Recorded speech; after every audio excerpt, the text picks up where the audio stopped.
सोना और चांदी इन दिनों अगर हम देखें तो अपनी नई पीक पर है। और मैं हूं कमल शर्मा। आज हम एलकेपी सिक्योरिटीज के वाइस प्रेसिडेंट कमोडिटी और करेंसी के जतिन त्रिवेदी जी के साथ उन्हीं के ऑफिस में हैं और गोल्ड और सिल्वर पर हम उनसे चर्चा करेंगे। जतिन जी ने एक बहुत बात कुछ दिनों पहले अपने इंटरव्यू में कहा था कि अगस्त का महीना जो है वो गोल्ड सिल्वर में एक बड़ी तेजी दिखाएगा। हालांकि उस समय कुछ लोग ये कह रहे थे कि अब प्रॉफिट बुकिंग करके बाजार से पूरी तरह निकल जाना चाहिए। जतिन जी भी ये राय देते रहे हैं समय समय पे कि एक प्रॉफिट बुकिंग करना बहुत ज़रूरी है, क्योंकि जब तक पैसा आपके बैंक में नहीं आता है वो मुनाफा पेपर पे रहता है। फिर भी उन्होंने कहा था कि इन्वेस्टर अपनी पोजीशन को कुछ होल्ड भी करें और उसका वो लाभ अगस्त में उठा पाएंगे। और अब हम देख रहे हैं कि आज अब सितंबर का महीना है, लेकिन गोल्ड सिल्वर नीचे आने के संकेत इस समय नहीं लग रहे। तो जतिन जी, आपका मोलतोल में स्वागत है। और मैं सबसे पहले आपको बधाई देना चाहूँगा कि आपने कहा था कि अगस्त के अंदर जो है गोल्ड सिल्वर में एक बड़ी तेजी फिर से हम देखने को मिलेगी। तो उसके पीछे आपका क्या एनालिसिस था और अब आप क्या सोचते हैं? नमस्कार कमल जी। देखिए, जिस तरह से ये मार्केट ने पूरा शेपअप किया है और पिछले 6-8 महीने की अगर हम बात कर लें तो पूरा का पूरा जो उल्लेख है ये कहीं ना कहीं गोल्ड और सिल्वर के लिए अपने आप में एक एक जो है वो फ्रेजेस में अपना सपोर्ट जो है वो बनते गया है। ग्लोबली जो पोजीशनिंग बनी थी, ट्रेड रिलेटेड जो भी इश्यूज बने थे यूएस में इलेक्शन वाइज, जब ये चेंजेस हुए, डोनाल्ड ट्रम्प जीत के आए, उसके बाद से जो नए तरीके के एंगल्स बनते आए हैं ट्रेड रिलेटेड कह लीजिए, और कंट्रीज के एक दूसरे के साथ में जो रिलेशंस चेंजिंग जो है, तो ये सब जो है वो एक वर्ड जो है वो बहुत ज़्यादा उसमें कॉमनली यूज होने का शुरू हुआ था, ये था अनसर्टेनिटी। और ये अनसर्टेनिटी का माहौल जो है वो गोल्ड सिल्वर के लिए मैक्सिमम जो है वो कहीं ना कहीं बेनिफिटेड ही रहा है गोल्ड और सिल्वर के पर्सपेक्ट से देखें तो।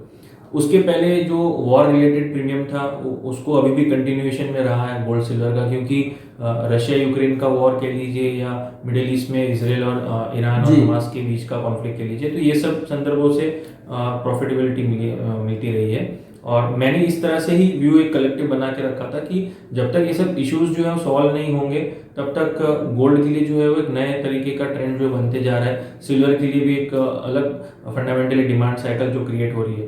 तो इसके कोरिलेशन से और कैलकुलेशन से ये व्यू पॉइंट यही बन रहा था कि और भी एस्केलेटेड लेवल्स जो है बनते रहेंगे गोल्ड सिल्वर में। तो अगर हम देखें तो देखिए जतिन जी, सारे इशू अपनी जगह ही हैं। रूस यूक्रेन के लिए प्रयास किए गए लेकिन वो नहीं हुआ। इधर हम देख रहे हैं तो इजराइल गाजा में अभी भी अपनी एंट्री बहुत तेजी से करता जा रहा है। और जो टैरिफ वार था वो अब दो ध्रुव पर आ गया कि अमेरिका अपनी जगह है और भारत ने रूस और चाइना के साथ एकता करी है कि हम तीनों देश टैरिफ वार का मुकाबला करेंगे। तो ये जो अभी नया समीकरण बना जो चीन, रूस और भारत का, वो बुलियन मार्केट पे क्या असर कर सकता है?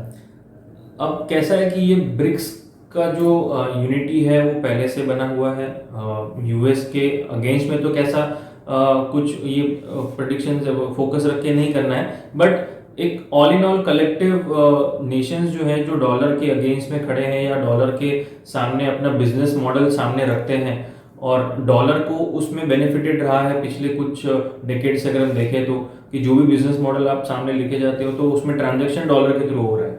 तो ये डॉलर के थ्रू जो भी ट्रांजैक्शन हो रहे हैं उसके कारण से आपको जो है वो उसका फायदा जो है कम मिल रहा है, जो भी नेशंस उसके अंदर जुड़े हैं ब्रिक्स के अंदर। इसी कारण की वजह से ब्रिक्स का फॉर्मेशन और उसके अंदर कह लीजिए अभी जो ये कहीं ना कहीं जो ये फ्रेंडशिप या यूनिटी कह लीजिए या एक जॉइंट कलेक्टिव अपडेट बन रही है भारत की, रशिया की और चाइना की, खास करके जो 3 बड़े नेशन हैं और आगे और भी नेशन जो भी जुड़ते हैं, तो ये डॉलर को कहीं ना कहीं इसका रेजिलियंस करने के लिए है और उसका यूसेज जो है वो कम करने के लिए ये एक स्थिर सिचुएशन है, और आगे भी ये सपोर्ट के तरीके से उसमें देखा जाएगा। जी, आपने जैसे कहा था कि अगस्त में बुलियन मार्केट में हम एक बहुत अच्छी हाई देखेंगे, अब वो हुआ। आगे का सफर कैसा आपको लग रहा है? सो कमल जी, अभी आगे का जो सफर है वो अभी भी एक पीक जो है मुझे लग रहा है अभी बाकी है, क्योंकि हमने जो पहले के जो प्रीवियस लेवल्स थे वो तोड़े हैं गोल्ड और सिल्वर दोनों के अंदर। गोल्ड में 3500 का लेवल जो है वो क्रॉस करना पिछले 6-7 महीने से अगर हम देखें तो ये पैटर्न जो है वो कहीं ना कहीं एक रेंज में बना चल रहा है, जहाँ पर 3500 के लेवल्स के ऊपर जा नहीं पा रहे थे गोल्ड प्राइसेस कॉमेक्स में, और नीचे में 3300 के पास सपोर्ट भी ले रहा था। तो ये पिछले 6 महीने से अगर आप देख लो तो 6 महीने में 6 बार अटेम्प्ट ले चुका था गोल्ड, जहाँ पे 3500 के ऊपर जाने की कोशिश और 3300 के नीचे भी जाने की कोशिश। लेकिन जब एक हायर लेवल पे आने के बाद अगर कोई मार्केट रेंज में बनना शुरू हो जाता है तो इसका प्रेडिक्शन यही बनता है कि अभी भी आगे जो है वो रैली ऊपर की ही रहेगी, स्टीम जो ऊपर की रहेगी। क्योंकि जब हम पहाड़ चढ़ते हैं तो पहाड़ में कहीं ना कहीं चढ़ने में जब थक जाते हैं तो रुक जाते हैं एक जगह पे, तो या तो वहां से वो इंसान अगर बहुत ज्यादा थक गया तो वो नीचे गिर जाएगा, और अगर नीचे गिरना है तो बहुत जल्दी गिर जाता है, क्योंकि थकान जो है वो अपने आप में स्ट्रेंथ छोड़ देती है। लेकिन अगर वहां पे थका नहीं और उसके अंदर एनर्जी बाकी है तो वो और पहाड़ चढ़ता है। तो वैसे ही यहाँ पे एक रैली जो है वैसे ही बनती है कोई भी एसेट क्लास के अंदर, जहाँ पे हाई लेवल्स आने के बाद रेंज अगर टूटनी है तो ऊपर की तरफ ही ज्यादा टूटती है। और क्योंकि अब ऊपर की तरफ टूट रही है रेंज गोल्ड और सिल्वर दोनों के अंदर, तो पीक जो है अभी बाकी है। अगस्त का महीना काफी अच्छा रहा है, जून जुलाई अगस्त तीनों ही महीने अच्छे रहे गोल्ड सिल्वर के लिए, और आगे के महीने मुझे लग रहा है और अच्छे रहेंगे। दिवाली के पहले ये अगर स्थिति अगर सॉल्व नहीं होती है ट्रेड रिलेटेड स्पेशली, तो आपको बहुत अच्छे बेहतरीन और लेवल्स देखने मिलेंगे जी। और ये अगर मैं ये कहूँ कि देखिए यहाँ भारत में धनतेरस और दिवाली ये एक वो समय होता है कि जब रूरल इकोनॉमी का पैसा, नई फसलों का पैसा खरीद का बाजार में आता है, और उस समय जो एम्प्लॉइज हैं उन्हें भी बोनस मिलता है। तो आदमी सोचता है कि मैं कोई ऐसी एसेट्स में इस पैसे को निवेश कर दूं जो मुझे आगे आने वाले साल में बेहतर रिटर्न दे। उस समय आप दिवाली के आसपास की अगर हम बात करें तो आप गोल्ड के लेवल क्या देखते हैं और सिल्वर के लेवल क्या देखते हैं भारतीय रुपए के संदर्भ में? देखिए अभी आम जनता जो है वो पहले सोने की तरफ का रुझान जो है वो ज्यादा रखती है जी, क्योंकि वो एक स्टेबल एसेट क्लास है, जहां पर आपने उसको लेके रखा तो आपको चिंता नहीं रहती कि अब इसका भाव ऊपर जा रहा है नीचे जा रहा है, वो देखने की जरूरत नहीं पड़ती है। बिल्कुल। और जब इनकम बढ़ती है और गोल्ड के प्राइस अगर स्टेबल रहते हैं उस समय, और ये दोनों चीज अगर मैच करती आती है, तो आपके अलोकेशन जो है गोल्ड में बढ़ जाते हैं। ये मैंने देखा है, एक मेंटालिटी है। अभी इंडियन मेंटालिटी बोल लीजिए, ग्लोबल मेंटालिटी बोल लीजिए, ये आप मेरे दर्शक जो है वो आप डिसाइड कीजिए। बट इंडियन मेंटालिटी के हिसाब से अगर देखें तो आपकी जेब में अगर पैसा है और वो बढ़ रहा है, इनकम वाइज बोल लीजिए, सैलरी वाइज बोल लीजिए, जिस तरह से बोल लीजिए, तो आपका पैसा जो है अगर गोल्ड आपको वहां पे उस वक्त अगर स्टेबल रेट में दिख रहा है तो आप हमेशा उसमें डालते ही हो। एक ही चीज ये जो सपोर्ट करेगी, जैसा आपने बताया कि एग्रीकल्चरल खरीफ की वजह से जो भी इनकम आगे जनरेट होगी दिवाली के पहले, तो इसमें अभी गोल्ड के साथ में सिल्वर भी जो है उसमें एलोकेशन आएगी। क्यों? क्योंकि अब ये एक बड़ी जो रैली आने के बाद जो सबके अंदर ये एक चेष्टा आ गई है कि सिल्वर का मार्केट जो है नए ट्रेंड में शुरू हो चुका है, तो ये एक्सेप्टेंस बहुत जल्दी वाइड स्प्रेड हो रही है। तो ये गोल्ड और सिल्वर दोनों के अंदर एलोकेशन बढ़ रही है, ये देखा जा रहा है ईटीएफ्स के माध्यम से कह लीजिए या फंडामेंटली बोल दीजिए जी। सिल्वर के अंदर एलोकेशन भी बढ़ रहा है, तो मैं ये मान के चल रहा हूँ कि गोल्ड और सिल्वर दोनों में बाइंग जो है वो घरेलू बाजार में भी बढ़ती जाएगी, फिजिकल मार्केट और दोनों ईटीएफ मार्केट दोनों में। तो जतिन जी, इस समय अगर हम देखें तो अमेरिकी डॉलर की तुलना में भारतीय रुपए काफी कमजोर पड़ा है, और आगे भी आशंका जताई जा रही है कि शायद रुपया और कमजोर होगा। इसका बुलियन मार्केट पर आप क्या असर देखते हैं कि किस तरह से मार्केट के समीकरण चेंज होंगे? अब रिसेंटली आप देख लीजिए कि कॉमेक्स, जैसे मैंने बताया कि पिछले 6 महीने से रेंज में जी ट्राई कर रहा था कि ऊपर की लेवल्स तोड़े, लेकिन हमारे घरेलू बाजार में गोल्ड का प्राइसेस ऊपर ही आ रहा है। पिछले 6 महीने में अगर कॉमेक्स गोल्ड रेंज में रहा है तो हमारे तो मार्केट में धीरे धीरे पीक बढ़ते ही है, क्योंकि रुपया जो है कमजोर रहा है, और ट्रेड रिलेशन यूएस के साथ बिगड़ना एक अपने आप में डॉलर के सामने रुपये का वीकनेस का एक पॉइंट आ जाता है जी। और जितना देरी ये सॉल्व होगा, देरी से सॉल्व होगा, उतना ही रुपए पे प्रेशर तो बनेगा। भले ही हमारा भारत सरकार जितनी भी कोशिश कर रही है कि भाई जो भी लॉसेस होंगे यूएस के साथ ट्रेड के अंदर वो कहीं ना कहीं भरपाया हो, दूसरे देशों के साथ संबंध जो है जहाँ पे उनको और बढ़ाया जाए और बिजनेसेस वहाँ पे बढ़ाया जाए, बट उसको टाइम लगता है। किसी भी चीज को नए में या चेंज करने में एक समय जाता है, बिल्कुल। तो उस समय के एडजस्टमेंट के लिए रुपया जो है वीकनेस में ही लग रहा है थोड़े टाइम के लिए। 8850 से लेके 89 तक के लेवल्स जो है वो आसानी से छू सकता है। 87 के नीचे जब तक यूएसडी आईएनआर गिरती नहीं है तब तक प्राइसेस जो मुझे लग रहा है एलिवेटेड रहेंगी, मतलब रुपया जो है वो कमजोरी के साथ ही दिखेगा। तो जतिन जी, अगर आपने जैसे अभी सिल्वर में लोगों के रुझान बढ़ने की बात कही थी, जब लास्ट टाइम में हमने देखा था कि एक बार सिल्वर 80,000 रुपए के करीब करीब पहुंची और उस समय बाजार में था कि सिल्वर जल्दी 1 लाख रुपए के मनोवैज्ञानिक लेवल को छू लेगी, लेकिन सिल्वर नीचे की ओर लौट आई थी। अब सिल्वर ने 1 लाख के लेवल को अच्छे से पार किया और 1.25 लाख पहुंच गई है। तो क्या अब पिछली बार की तरह जब 80,000 रुपए सिल्वर करीब करीब थी और जो नीचे की ओर लौटी, क्या वैसा तो कोई आपको बाजार में मूवमेंट होता नहीं दिख रहा है चार्ट पे, या अभी भी कहीं कठिन परिस्थिति बनेगी या बनती हुई दिख रही हो? कमल जी, इसमें कैसा है कि मार्केट जो है वो एक मैच्योर्ड मार्केट होता है, वो लीड करता है किसी भी चीज़ों में। हमारे प्रिडिक्शंस जो है वो रॉन्ग तभी जाती हैं जब कोई नई तरह की न्यूज़ फ्लो या कोई नई तरह का एंगल बन जाता है मार्केट के अंदर जो हम नहीं देख पाते हैं, या हम कह भी नहीं सकते कि ट्रम्प क्या ट्वीट करेंगे या कह देंगे, वही उसी कारण से होता है। तो वैसा कुछ अगर मार्केट में आ जाता है तो मार्केट जो है गोल्ड सिल्वर का थोड़ा क्रैश हो सकता है, लेकिन ये क्रैश जो है मुझे लग रहा है एक लिमिटेड रहेगा। मतलब अभी 1,20,25 के आसपास, 25 के पास है हम सिल्वर में। मेजॉरिटी ऑफ द सपोर्ट जो 1,08,000 से लेकर 1,10,000 के बीच में पड़ा है, उसके नीचे जाना बहुत ही ज़्यादा डिफिकल्ट लग रहा है कि प्राइस उसके नीचे चले जाए। सो 8-10% का करेक्शन सिल्वर के लिए बहुत कॉमन है। कभी भी कोई एंगल अगर उसके फेवर में जो अगर नहीं होता है तो सिल्वर 5 से 10% करेक्शन दे देती है।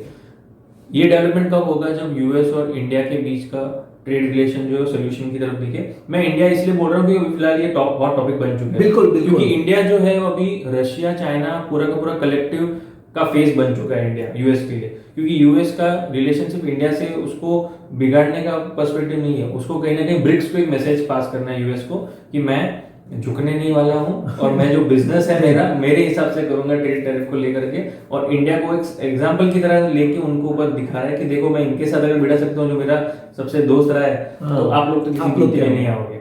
तो ये एक एंगल है। तो इंडिया के साथ अगर सोल्यूशन बढ़ जाता है यूएस का, तो बाकी सबके साथ भी धीरे धीरे सॉल्व हो जाएगा और बिजनेसेस वहां पे बढ़ जाएंगे, तो गोल्ड सिल्वर क्रैश हो सकती है। लेकिन सिल्वर का कहीं ना कहीं इंडस्ट्रियल डिमांड बढ़ जाएगा, क्योंकि बिजनेसेस बढ़ जाएंगे तो सिल्वर की डिमांड वापस से पिकअप ले लेगी। तो सिल्वर में थोड़ा सा डर कम है मुझे लॉन्गर टर्म पर्सपेक्टिव से अगर मैं देखूं तो। गोल्ड में डर ये है कि ट्रेड रिलेशन अगर सॉल्व हो गए तो टेम्पररी उसमें टॉप बन जाएगा, फिर एक सपोर्ट लेवल के पास 90-95 हजार के पास आ सकता है अगर ये स्थिति जो सॉल्व हो गई तो। लेकिन अपन जैसे देखें, आपने कहा कि भी गोल्ड 90-95 हजार आ जाता है, लेकिन देखिए वैसे गोल्ड सिल्वर की हिस्ट्री अलग रही है, गोल्ड की हिस्ट्री रही है कि उसने ज्यादातर अपने पिछले निचले लेवल को कभी भी तोड़ा नहीं। यानी एक जो बेस बना लिया उसने प्राइस, उसके ऊपर ही गोल्ड हमेशा बना रहा है। तो यानी आप मानते हैं कि भाई 90-95 हजार का एक मजबूत बेस है यानी अभी गोल्ड में? अभी फिलहाल 90-95 बहुत बड़ा बेस है, और अगर बहुत ज्यादा स्थिति खराब रहेगी तो गोल्ड का हिस्टोरिकल परफॉर्मेंस रहा है कि 20% से ज्यादा करेक्ट नहीं होता। वो बेयर मार्केट में बहुत रेयरली गया है जी जी। तो बेयर मार्केट में जाता हुआ तो नहीं दिखेगा आपको। एक करेक्टिव फेज जरूर हो सकता है अगर ये सोल्यूशन हो जाता है तो ट्रेड रिलेशन में। अच्छा, यहाँ पर अब देखिए एक प्रश्न आता है निवेशकों की दृष्टि से कि मान लीजिए किसी ने गोल्ड और सिल्वर बहुत सस्ते में खरीदा है, और चाहे उसकी फिजिकल पोजीशन हो चाहे एमसीएक्स में पोजीशन हो, क्या आप उनको ये राय देंगे कि अभी या दिवाली के आसपास या कब वो एक उस पर प्रॉफिट बुकिंग कर ले, जो वाकई इन्वेस्टर है जिन्होंने लॉन्ग पोजीशन होल्ड करके रखी अपनी? इस बार का थोड़ा सा व्यू जो है वो अलग तरीके से देना चाहूंगा मैं, क्योंकि मार्केट जो है वो एक सिर्फ गोल्ड सिल्वर के अंदर निवेश अपना निवेश नहीं करते, इक्विटीज में भी करते हैं। और पिछले 6 महीने साल भर में इक्विटीज में परफॉर्मेंस शायद नहीं दिया है, तो उसके सामने मुकाबले में गोल्ड ने आपको अच्छा परफॉर्मेंस दिया है, तगड़ा रिटर्न दिया है। पिछले 2 साल से अगर कोई निवेशक रहा है तो उसने पैसे अपने 2 गुना से ज्यादा आराम से कर लिए। बिल्कुल। तो इस समय इस पोजीशन पे अगर आपका कलेक्टिव पोर्टफोलियो गोल्ड के कारण से पॉजिटिव है तो थोड़ा सा यहाँ पे प्रॉफिट बुकिंग बनता है। क्यों कह रहा हूँ मैं? इसीलिए क्योंकि जो अगर आगे जाके जो भी ट्रेड रिलेटेड अगर सोल्यूशन हो जाता है ना, तो ग्लोबली इक्विटी मार्केट्स वैसे भी थोड़े ऊपर की तरफ ही है, लेकिन कहीं ना कहीं सब कुछ अगर प्राइसिंग होने लगेगा तो आपका पोर्टफोलियो जो है वो थोड़ा सा नीचे रिएक्शन दिखेगा, और आपको वहाँ पे थोड़ा सा प्रॉफिट बुकिंग इसीलिए करना चाहिए। 1,05,000 वाला गोल्ड 1,10,15 भी जा सकता है, 90-95 भी आ सकता है। अभी स्थिति ऐसी बन चुकी है क्योंकि ओवरनाइट किस देश का किसके साथ रिलेशन बिगड़ेगा या सुधरेगा ये अभी प्रेडिक्शन होना इतना आसान नहीं है, क्योंकि वर्ल्ड ग्लोबल ऑर्डर जो है वो चेंज हो रहा है। कहीं ना कहीं स्थिति चेंज हो रही है। सो मैं यही मान के चलूंगा कि अगर आपके पास हैवी पोर्टफोलियो है जहां पर आप गोल्ड के अंदर एलोकेट कर चुके हो तो थोड़ा बहुत प्रॉफिट बुकिंग धीरे धीरे कंटिन्यू कीजिए, एक साथ मत कीजिए। पूरी पोजीशन तो वैसे भी मैं कभी भी नहीं बोलता हूँ कि हल्की करनी है। 30 से 40% आपका होल्डिंग तो रखना ही है आपको, क्योंकि लॉन्गर टर्म में अच्छी खासी लेवल्स है। तो ये जो अभी कई एनालिस्ट और कई रिपोर्ट्स हम देख रहे हैं जिसमें आ रहा है कि निफ्टी वर्सेस गोल्ड सिल्वर या गोल्ड का रिटर्न का जो रेशो से कंपेयर किया जा रहा है कि यानी इसने बेटर दिया और निफ्टी ने इतना नहीं दिया। इस समीकरण पर आप क्या कहेंगे? ऑन द होल गोल्ड और निफ्टी का रिटर्न जो है वो कहीं ना कहीं CAGR के माध्यम से अगर आप कैलकुलेशन देख लो बिल्कुल तो इनलाइन रहता है। 12% के आसपास दोनों के कलेक्टिव आ जाते हैं एक पॉइंट पे। लेकिन पिछले 5-6 साल के अगर CAGR देखें तो गोल्ड का आउट परफॉर्मेंस तो है ही, आप सभी को पता ही है, क्योंकि गोल्ड ने बहुत ज़्यादा स्ट्रांग रैली दी है। तो ये क्या होगा कि धीरे जाके आगे जाके जब मार्केट सोल्यूशन की तरफ बढ़ेगा तो गोल्ड रेंज बाउंड हो जाएगा और निफ्टी कैचअप रैली करेगी, या गोल्ड थोड़ा करेक्ट करेगा निफ्टी थोड़ा बढ़ेगा, तो अपने आप में दोनों CAGR पे फिर से आ सकते हैं। लेकिन गोल्ड का मार्केट जो है वो यहाँ पर आपको स्टेबिलिटी देता है, इसीलिए निवेशक जो है वो इसके अंदर बने रहें, ये एडवाइस दी जाती है। और निफ्टी में जो भी इन्वेस्टमेंट रहता है वो तो आपको अपना रिस्क प्रोफाइल के हिसाब से ही करना है, लेकिन गोल्ड के अंदर पोर्टफोलियो आपका कभी भी जीरो नहीं करना है, ये आपको ध्यान में रखना है। अब यहाँ जतिन जी एक लास्ट सवाल ये है कि जो शॉर्ट टर्म बिल्कुल ट्रेडर है, यानी जिन्हें लॉन्ग टर्म से मतलब ही नहीं है कि डे टू डे कमाना है या 2-4 दिन में कमाना है, उनके लिए आप तत्काल में यानी इमीडिएट में अगर हम देखें तो गोल्ड सिल्वर में आप उन्हें क्या रेंज सुझाएंगे और क्या स्टॉप लॉस वो मेंटेन करें? ट्रेडर्स माइंडसेट जो लेकर चलता है, ट्रेडर्स हैट जो लेके बैठता है स्क्रीन के सामने, तो उनको एडवाइस ये रहेगा कि थोड़ा सा ग्लोबल मार्केट को भी ट्रैक करना जरूरी है, क्योंकि आप ट्रेडिंग कर रहे हो तो सिर्फ लेवल वाइज नहीं देखना है। ट्रेडर को एक कॉमेक्स के लेवल भी फॉलो करने बहुत जरूरी है। अगर आप कॉमेक्स पे देखेंगे तो 3500 के लेवल अभी क्रॉस करने का तो होल्ड भी कर रहे हैं। ये वीकली बेसिस पे शुक्रवार के दिन अगर ये कॉमेक्स में 3525 के ऊपर अगर क्लोजिंग बन जाती है, होल्ड कर जाती है, तो आपको नई रैली टुवर्ड्स 3600 देखने मिलेगी। सिल्वर के अंदर भी $40.50 40.50 ये लेवल के ऊपर अगर क्लोजिंग मिल जाती है वीकली बेसिस पे, तो ये टुवर्ड्स 4150-42 तक ये एक्सटेंडेड लेवल्स जो है वो ये मैंने देखे हैं, जो हम लोग टेक्निकल टर्म्स में बोलते हैं, ये यहाँ पर छूने की कोशिश जरूर करेगा। तो आपको ये मार्किंग करके चलना है कि 40-50 के ऊपर क्लोजिंग जरूरी है सिल्वर में, और 3525 के ऊपर वीकली क्लोजिंग गोल्ड में आपको जरूरी है। जी जतिन जी, आप कोई डिस्क्लेमर देना चाहेंगे? जो भी मैं एडवाइस गोल्ड सिल्वर में करता हूँ उसके अंदर हमारे क्लाइंट्स की ज़रूर पोजीशंस होती है, और मैं जो है वो ETF के माध्यम से लॉन्ग टर्म इन्वेस्टमेंट इसमें ज़रूर करता हूँ। जी आपका धन्यवाद, शुक्रिया जतिन जी।